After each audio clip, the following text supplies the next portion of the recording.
अल्लाह पाक हजरत आयशा सदीका रजी अल्लाह ताला उन्हा से क्यों नाराज हुए? मुसलमान औरतें ये वाक़ा जरूर सुने। हजरत आयशा सदीका रजी अल्लाह ताला उन्हा फरमा है कि हुजूर इकरम सल्लल्लाहु अलैहि वसल्लम ने अपनी बीवियों के लिए बारियां मुकर्रर कर रखी थी, लेकिन फिर एक वक्त ऐसा आया कि बिस्मिल्लाह अर्रहमान रहीम। हजरत अबू हरीरा रजी अल्लाह ताला उन्हें बयान करते हैं कि रसूल अल्लाह सल्लल्लाहु अलैहि वसल्लम ने फरमाया, ईमान के लिहाज से मोमिनों में से अकमल वो है जो इनमें से अखलास से बहुत अमदा है, और तुम में से अच्छे लोग वो हैं जो अपनी औरतों के लिए बेहतर हैं। एक मर्तबा आप सल्लल्लाहु अलैहि वसल्लम बाहर से तशरीफ लाए घर के सहन में सैदा आयशा सदीका रजी अल्लाह ताला उन्हा को देखा कि प्याले से पानी पी रही है। वहीं से आप सल्लल्लाहु अलैहि वसल्लम ने अरशाद फरमाया, ए हमीरा रजी अल्लाह ताला अन्हा, थोड़ा पानी मेरे लिए भी बचाना गौहर फरमाए। बीवी रजी अल्लाह ताला अन्हा अमदी है, शोहर नबी सल्लल्लाहु अलैहि वसल्लम है, बरकत नबी सल्लल्लाहु अलैहि वसल्लम की जात से हमेशा वाबस्ता होती है। मगर सुभान अल्लाह, आप सल्लल्लाहु अलैहि वसल्लम ने अपने रफीका हयात रजी अल्लाह ताला अन्हा के बच्चे हुए पानी को पीना चाहते हैं। जब सैयद आयशा सदीका रजी अल्लाह ताला अन्हा ने कुछ पानी बचाकर खदमत अकदर सल्लल्लाहु अलैहि वसल्लम में पेश किया तो नोश फरमाने से पहले मालूम किया, ए हमीरा रजी अल्लाह ताला अन्हा, तुमने उस प्याले के किस हिस्से से लब लगाकर पानी पिया ताकि मैं भी इस जगह से पानी पी। सैयद आयशा सदीका रजी अल्लाह ताला अन्हा फरमा है कि मैं पानी पीती या हड्डी चूसता, फिर मैं आप सल्लल्लाहु अलैहि वसल्लम को देती तो आप सल्लल्लाहु अलैहि वसल्लम इसी मकाम से नूश फरमाते और हड्डी से गोश्त निकाल कर खाते जहां से मैं पीती या खाती। बाद औकात अजवाद मत रजी अल्लाह ताला इधर उधर के किस्से या गुजरे हुए वाक़ात बयान करती तो आप सल्लल्लाहु अलैहि वसल्लम बराबर समात फरमाते रहते और खुद भी कभी अपने वाक़ात सुनाते। खाने पीने में अजवाज मत रजी अल्लाह ताला इन्हों कोई रोक टोक नहीं थी, जो दस्तयाब होता इसमें से जो चाहती खाती और जो चाहती पहनती। इस जमाने में हाथी के दांतों का जेवरात का रवाज था। आप सल्लल्लाहु अलैहि वसल्लम इस कस्म के जेवर पहनने का हुक्म फरमाते, बीवियों का पाक साफ रहना पसंद फरमाते। अजवाज मत रजी अल्लाह ताला इन पर लान तान न फरमाते और न ही इनसे सख्त और दर्जत लहजे में गुफ्तगू फरमाते। अगर कोई बात नागवार खातिर होती तो अलतफात में कमी फरमा देते। उम्मुल मोमिनीन सैयदा आयशा सदीका रजी अल्लाह ताला अन्हा से रिवायत है, बयान करती हैं कि खुदा की कसम मैंने ये मंजर देखा है कि एक रोज हबशी नाबालग लड़के मस्जिद में नेजाबाजी कर रहे थे। हुजूर नबी करीम सल्लल्लाहु अलैहि वसल्लम उनका खेल मुझे दिखाने के लिए मेरे लिए अपनी चादर का पर्दा करके मेरे हजरे के दरवाजे पर खड़े हो गए, जो मस्जिद में खुलता था। मैं आप सल्लल्लाहु अलैहि वसल्लम के कंधे के दरमियान से उनका खेल देखती रही। आप सल्लल्लाहु अलैहि वसल्लम मेरी वजह से मुसलसल खड़े रहे, यहाँ तक कि मेरा जी भर गया और मैं खुद ही लौट आई। सही बुखारी की हदीस नंबर 4912 में सूर तहरीम के इस वाक़ात की तफसीर है। हजरत आयशा रजी अल्लाह ताला अन्हा रिवायत करती है कि रसूल अल्लाह सल्लल्लाहु अलैहि वसल्लम ने अपना मामूल बनाया हुआ था कि आप हर रोज सूरज ढलने से पहले अपनी बीवियों से मिलने जाया करते थे। जितना वक्त मिलता अपनी बीवियों के साथ गुजारा करते और फिर सूरज ढलने के बाद अपनी इस बीवी के घर चले जाया करते जिसकी इस दिन बारी होती थी। बीवियों की इस तरह से बारियां थीं कि एक रात एक बीवी के घर जाया करते और दूसरी रात दूसरी बीवी के घर तशरीफ ले जाया करते। उसी तरह हर बीवी के लिए दिन रात मुकर्रर किया हुआ था। जो दिन जिस बीवी के लिए मुकर्रर था, नबी इकरम सल्लल्लाहु अलैहि वसल्लम दिन रात उसी बीवी के हजरे में गुजारा करते। हुजूर इकरम सल्लल्लाहु अलैहि वसल्लम की बीवियां दो हिस्सों में तकसीम थी, क्योंकि कुछ बीवियों का आपस में ताल्लुक ज्यादा होने की वजह से वो हर बात आपस में शेयर करने को ज्यादा पसंद करती थी।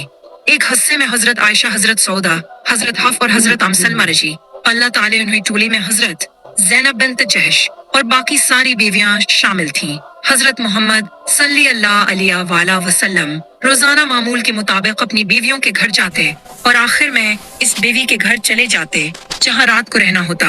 एक वक्त ऐसा आया कि नबी हुआ इकरम सल्लल्लाहु अलैहि वसल्लम हजरत ज़ैनब बिन्त जहश रजी अल्लाह ताला उन्हा के घर ज्यादा वक्त गुजारने लगे तो दूसरी बीवियों ने महसूस किया कि नबी अकरम सल्लल्लाहु अलैहि वसल्लम हमारी निस्बत हजरत ज़ैनब के पास ज्यादा वक्त गुजारते हैं। एक दिन सब इकट्ठी हुई और एक दूसरे से मालूम करने लगी कि क्या वजह है कि नबी अकरम सल्लल्लाहु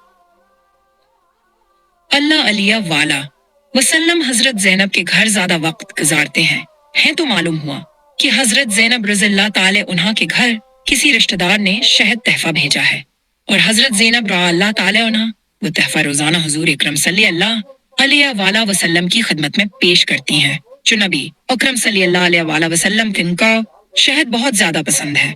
इस शहद को मजे मजे से पीने में नबी अकरम सल्लल्लाहु अलैहि वसल्लम ज्यादा वक्त लगा देते हैं। उसी वजह से हजरत मोहम्मद सल्लल्लाहु अलैहि वसल्लम का ज्यादा वक्त हजरत जैनब के घर गुजारता रहा।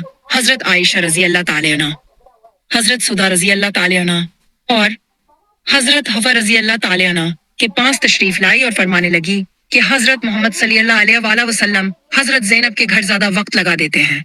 उसी वजह से हम नबी अकरम सल्लल्लाहु अलैहि वसल्लम के वक्त से महरूम रह जाती हैं।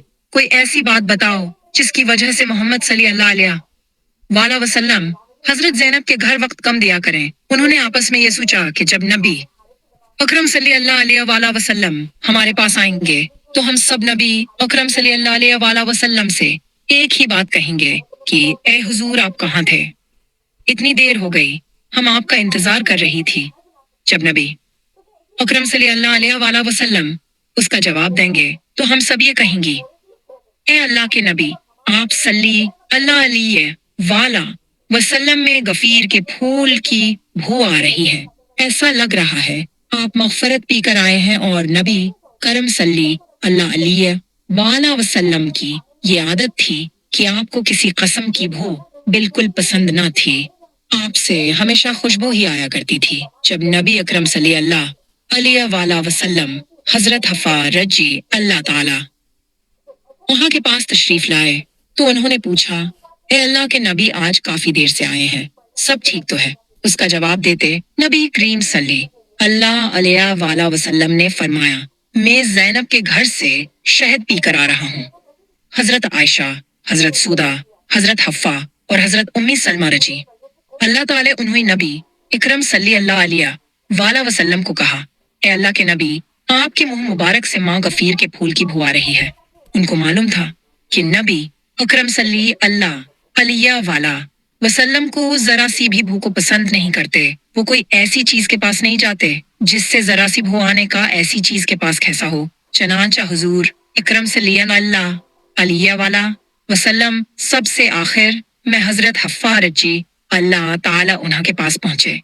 जब उन्होंने भी यही कहा कि आपसे माँ गफीर की बू आ रही है तो हजरत मोहम्मद सल्लल्लाहु अलैहि वसल्लम ने हजरत हफ्फा रजी अल्लाह ताला उन्हा के सामने कसम खाकर फरमाया कि आज के बाद मैं कभी शहद इस्तेमाल नहीं करूंगा। ये बात करते हुए नबी अकरम सल्लल्लाहु अलैहि वसल्लम हफ्फा रजी अल्लाह ताला उन्हा को फरमाया कि जो मैंने कसम खाई है इसके बारे में किसी को मत बताना, क्योंकि नबी करीम सल्लल्लाहु अलैहि वसल्लम इन अजवात का मकास समझ गए थे। इसलिए आपने कसम खा ली कि आपने सिर्फ हजरत ज़ैनब बंत जैश से बल्कि आम तौर पर भी शहद नोश न फरमाएंगे। अपनी कसम के मुतालिक किसी से भी जिक्र न करना। लेकिन हजरत हफा रजी अल्लाह ताला उन्हा ने ये बात हजरत आयशा रजी अल्लाह ताला उन्हा को बता दी। हजरत मोहम्मद सल्लल्लाहु अलैहि वसल्लम के इस राज को बयान करते हुए अल्लाह के नबी सूरह तहरीम में फरमाया, जो कुरान के 28 सिपार में है, जिसका तर्जमा है यूं है, ए नबी आप इस चीज को अपने लिए क्यों हराम कर रहे हैं जिस चीज को अल्लाह ने हलाल किया है। शहद एक हलाल चीज है। आप सल्लल्लाहु अलैहि वसल्लम ने अपनी बीवियों को खुश करने के लिए शहद को हराम कर लिया है। अल्लाह ताला बख्शने वाले हैं। इस कसम का कफारा आपके लिए मुकर्रर कर दिया है। फिर अल्लाह ताला ने हजरत हफ्स रजी अल्लाह ताला अन्हा का जिन्होंने जो राज हजरत आयशा रजी अल्लाह ताला अन्हा को बताया उसके बारे में इशारा किया। हजरत मोहम्मद सल्लल्लाहु अलैहि वसल्लम ने हजरत हफ्फा से कहा कि तुमने मेरी कसम के बारे में हजरत आयशा को क्यों बताया? मैंने तुमसे कहा था कि ये राज की बात है और मेरे और तुम्हारे दरमियान में ही रहे, पर आपने ये राज नहीं रहने दिया। हजरत मोहम्मद सल्लल्लाहु अलैहि वसल्लम ने अशारा हजरत हफ्फा को बतलाया कि तुमने राज को राज नहीं रहने दिया। फिर हजरत हफ्फा रजी अल्लाह ताला अन्हा ने हजरत मोहम्मद सल्लल्लाहु अलैहि वसल्लम से पूछा कि आपको किसने बतलाया कि मैंने राज को राज नहीं रहने दिया? नबी करीम सल्लल्लाहु अलैहि वसल्लम ने हजरत हफ्फा को फरमाया, मुझे मेरे रब कायनात ने बतलाया है कि हफ्फा ने राज को राज नहीं रहने दिया। उसने हजरत आयशा के सामने उसका जिक्र कर दिया है। अब अगर तुम दोनों अल्लाह की बारगाह में तौबा कर लो तो अल्लाह माफ करने वाले हैं। अल्लाह तुम दोनों को माफ फरमा देंगे। अगर तुम अपनी जिद पर अड़ी रहोगी तो अल्लाह ताला तुम पर सख्त नाराज होगा। अल्लाह ताली और उसके फरिश्ते मेरे मददगार हैं। सूरत तहरीम आयत 1-5 में अल्लाह पाक उस वाक़े को यूं फरमाते हैं, और याद करो जब नबी ने अपनी बाद औरतों से एक पोशीदा बात कही, बस जब उसने इस बात की खबर दी और अल्लाह ने अपने नबी को इस बात पर आगाह कर दिया तो नबी ने थोड़ी सी बात तो बता दी और थोड़ी सी बात टाल गए। फिर जब नबी ने अपनी इस बीवी को ये बात बताई तो वो कहने लगी, उसकी खबर आपको किसने दी? कहा, सब जानने वाले, पूरी खबर रखने वाले अल्लाह ने मुझे ये बतलाया है। ए नबी की दोनों बीवियों, अगर तुम दोनों अल्लाह के सामने तौबा कर लो तो बेहतर है, यकीनन तुम्हारे दिल झुक पड़ेंगे। और अगर तुम नबी के खिलाफ एक दूसरे की मदद करोगी, बस यकीनन उसका कुकार साज अल्लाह है और जब्राइल है और नेक अहले ईमान और उनके अलावा फरिश्ते भी मदद करने वाले हैं। उसके बाद हजरत हफ्फा और हजरत आयशा रज़ियल्लाहु ताला अन्हा ने अपनी गलती तस्लीम करते हुए अल्लाह पाक से तौबा की और फिर अल्लाह के नबी ने अपनी कसम का कफारा अदा किया। अगर ये कोई आम बंदा बात कह देता तो उसका किसी भी किस्म का कोई फर्क न पड़ता, लेकिन नबी करीम सल्लल्लाहु वसल्लम तो अल्लाह के नब है, उनकी हर बात मुंह से निकली हुई सच और हक होती है। अगर अल्लाह पाक नबी की इस कसम पर कफारा मुकर्रर न करते तो ये रहती दुनिया तक शहद पीना मना फरमा दिया जाता। अल्लाह ताला ने नबी इकरम सल्लल्लाहु अलैहि वसल्लम को उस खाने का कफारा मुकर्रर किया कि अगर मैं किसी चीज को हलाल करने वाला हूँ तो आप सल्लल्लाहु अलैहि वसल्लम उसको हराम क्यों कर रहे हैं? सूर नज़म में इस तरह हुक्म आया है कि मेरे नबी अपनी मर्जी के मुताबिक बात नहीं करते, वो वही लोगों के सामने बयान करते हैं जिसका हुक्म मैं देता हूँ। आप अपनी बीवियों को खुश करने के लिए ऐसा हरगिज न करें। किसी की खातिर भी हलाल को हराम न करो और हराम को हलाल न करो। न अपने मुंह से ऐसे अल्फाज कहो और न ही उस पर अमल करो। आज के दौर में इंसान जबान से तो हराम नहीं बोल रहा, इंसान हराम पर अमल करते हुए इस बात का ख्याल नहीं करता कि हम हराम का काम सिर इंजाम दे रहे हैं। आजकल हमारे नजदीक हराम नाम की तो कोई चीज ही नहीं, हम गुनाह करते हुए महसूस ही नहीं करते कि हम गुनाह कर रहे हैं। अल्लाह पाक से दुआ है कि अल्लाह हमें नेक काम करने और बुराइयों से दूर रहने की तौफीक अता फरमाए। हमें नबी करीम सल्लल्लाहु अलैहि वसल्लम और उनकी पाक आल से बेपनाह मोहब्बत अता फरमाए। आमीन। उम्मीद करता हूँ कि आज की तहरीर आपको जरूर पसंद आई होगी।